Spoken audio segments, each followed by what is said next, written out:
ce que je vais vous présenter, c'est quelque chose qui a émergé au cours de ma thèse. Euh, voilà, je ne dirai pas depuis quand pour pas avoir le même effet que ce qu'a eu Céline tout à l'heure. Voilà, j'avais pour objectif de partager avec vous un petit dispositif qui s'inscrit bien sûr dans une démarche plus large d'intervention en ergonomie et de conduite du changement. Voilà, donc c'est bien à retenir que c'est un bout d'attirail méthodo et que c'est pas un truc qui s'autoporte tout seul. Ça, c'est note pour les étudiants et pour éviter de faire des cheveux blancs à leur tuteur. Alors, c'est quelque chose qui m'est utile dans certains contextes, sur certains terrains. C'est pas un bazar que j'utilise systématiquement. C'est un outil aussi qui n'a pas la prétention de révolutionner l'intervention en ergonomie. Il est même fort probable qu'une bonne partie d'entre vous utilise à peu près les mêmes méthodes, des choses un peu similaires. Bon, mais dans ce cas, on pourra échanger sur voilà, les complémentarités et qu'est-ce que ça fait. Alors, d'où vient cette histoire d'archéologie ? Eh ben, en bon chercheur, comme dirait Eric Fortino, j'ai fait un petit peu de littérature. Si je ne me trompe pas en ergonomie, on essaye, entre autres, de travailler à un futur meilleur que le présent. Or, si on s'intéresse aux temporalités, aux décours temporels des troubles musculo-squelettiques, ils ne s'accordent pas avec le présent. On a eu des travaux, notamment d'Agnès Aublé-Cuvelier et collaborateurs il y a quelques années, qui sont allés dans les entreprises aller voir des opérateurs, leur faire un certain nombre de tests sur tous les 6 mois et qui ont montré qu'il y a un caractère labile des troubles musculo-squelettiques, c'est-à-dire que les douleurs se déplacent au fil du temps, elles diminuent, elles augmentent, elles passent du membre supérieur droit à gauche, elles remontent, elles redescendent, etc. Donc, si on vient à un instant T, c'est compliqué de comprendre ce décours temporel des TMS. On a besoin d'une vision un petit peu plus large, un petit peu plus diachronique, comme on le dirait au CREAPT. Deuxième élément, et ça c'est tiré de travaux assez récents en neuropsychologie sur la mémoire. Lorsque on fait passer des examens de neuroimagerie mentale à des personnes et qu'on leur demande d'imaginer le futur, de préparer quelque chose, on se rend compte que ce sont les mêmes zones qui s'activent dans le cerveau que les zones de la mémoire. Dit autrement, pour pouvoir penser le futur, eh ben, en fait, on s'appuie inconsciemment, on s'appuie sur notre expérience passée, des réussites et des échecs passés. Et notamment, ces chercheurs prennent l'exemple de la préparation d'un pique-nique. C'est pas trop d'époque. On va parler plutôt de la préparation des fêtes de Noël, par exemple. Et forcément, si on se dit qu'on veut préparer un repas de Noël, on va s'appuyer sur notre expérience des repas de Noël des années passées. Voilà. Ce que montrent aussi ces travaux aussi chez les amnésiques. Les amnésiques ont énormément de mal à se projeter dans le futur, parce qu'ils n'ont pas ce socle sur lequel s'appuyer.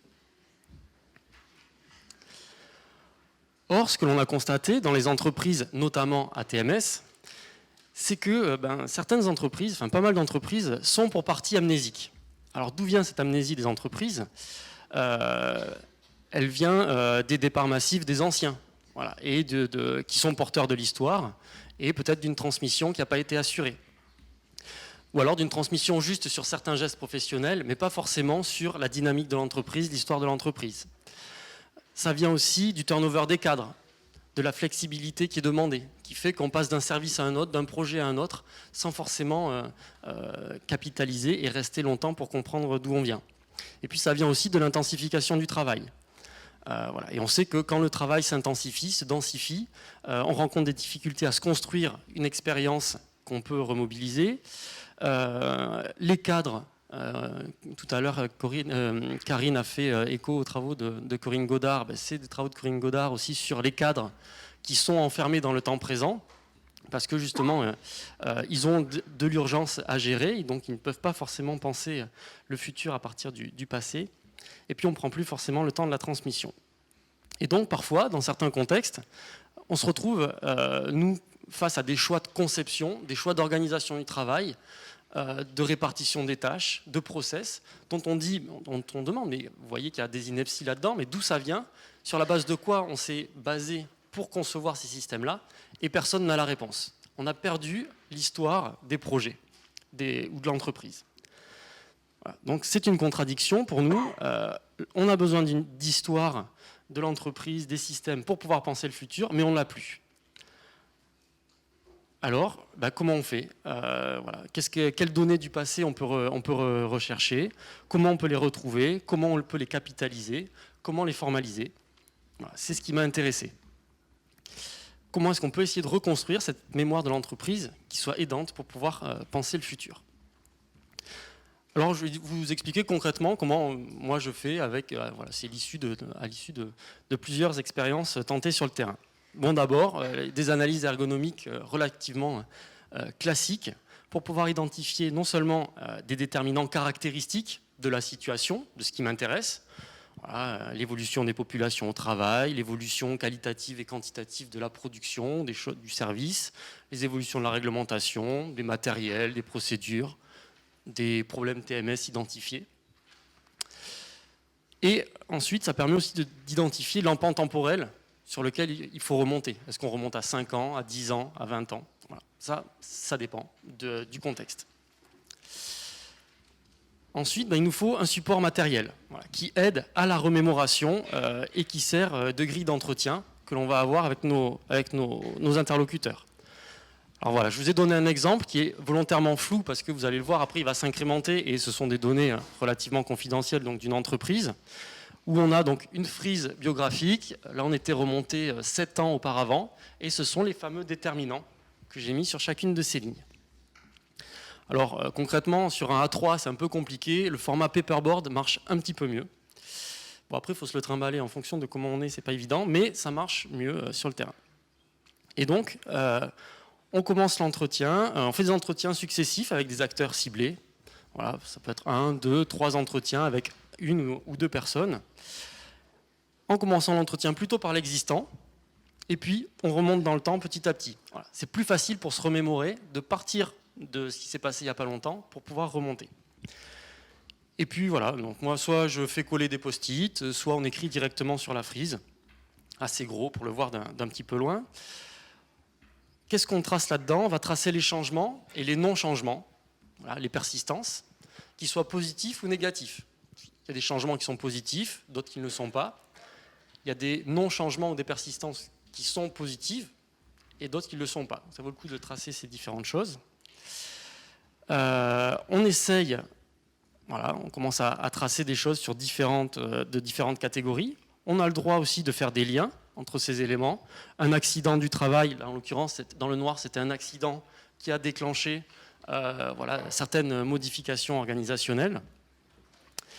Et puis on peut tracer des éléments factuels, voilà, ce qui aide à jalonner un petit peu notre frise. Et puis aussi, d'une autre manière, d'une autre couleur, voilà, on peut donner des éléments plus subjectifs, de ressenti, de comment les personnes ont essayé d'anticiper, de conduire leur projet. Et ensuite, je sais qu'il me reste 1 minute 30, chef. Ce qui est plutôt pas mal, une fois qu'on a construit ce bazar-là et que c'est assez visible, eh ben on le fait discuter en comité de pilotage, en comité de direction. Et puis on voit ce qui se passe. Et souvent, les discussions sont plutôt intéressantes. Voilà, donc si certains d'entre vous ont essayé ce genre de choses, je suis assez preneur de comment ça se passe, les discussions avec des directions quand on leur présente ce genre de choses. Pour nous, voilà, c'est un aide au diagnostic de la conduite des changements passés et de leurs conséquences sur la genèse des TMS. Voilà, ça peut être sur la genèse des problèmes, dans certains cas, ce que certains appellent des turning points. Voilà, à un moment, on a fait un choix, voilà, ça n'a pas marché, ou alors c'est allé mieux. Ça permet de voir aussi le chemin parcouru. J'ai eu un manager qui me dit une fois, en fait ça nous permet de voir on a des critiques très très régulièrement, ça permet de voir qu'on a fait quand même pas mal de choses, ça permet de voir le verre aussi à moitié plein. Ça permet aussi de voir le tempo ou le rythme des changements, les conflits de temporalité, genre de choses qu'on voit aussi, des directions qui veulent des changements rapides, parce qu'on veut avancer, et puis des préventeurs, des managers qui disent non, ça va trop vite, vous allez trop vite. Et là, d'afficher la suite des changements sur une frise, ça permet de les voir voilà, d'avoir une réalité. Ça permet de tracer aussi le turnover dont on a parlé tout à l'heure. Voilà. On a recruté tel manager, il est parti 6 mois après. On a recruté tel manager, il est reparti. On a recruté tel manager, il est parti. Donc ça aide au diagnostic et puis on se rend compte que ça peut être aussi une source de repère pour la conduite des changements à venir, sur les forces, les faiblesses du système en place par rapport à ce qu'on a fait dans le passé. Et puis ça permet de tracer aussi ce qu'on a appelé des expériences utiles pour la conception. Voilà, c'est au regard de l'expérience et de l'histoire de ma structure, qu'est-ce qu'on peut dégager comme points qui peuvent être l'objet de simulations organisationnelles pour des organisations futures possibles. Et enfin, ce qui nous a surpris, parce que ce n'était pas l'objectif de l'outil au départ, mais qui a servi à plusieurs reprises comme ça, c'est que ça devient un livrable. On a eu le cas aussi dans un travail de Flore Barcellini et Céline Mardon, qui ont fait à peu près la même chose, où l'entreprise nous demande de garder ces frises, voire même les affiches. Ça les aide à réfléchir. Et je vous ai mis des références. Donc la première en haut, donc, les travaux d'Agnès Aublé-Cuvelier et collaborateurs sur le décours temporel des TMS, qui bougent dans le temps. Francis Eustache sur les questions de mémoire et d'amnésie et des besoins de la mémoire pour penser le futur. Les travaux de Corinne Godard et Serge Volkov donc sur le travail pressé. Et puis 2 références dans lesquelles on présente avec voilà, les collègues un petit peu ce travail sur la diachronie en entreprise. Merci.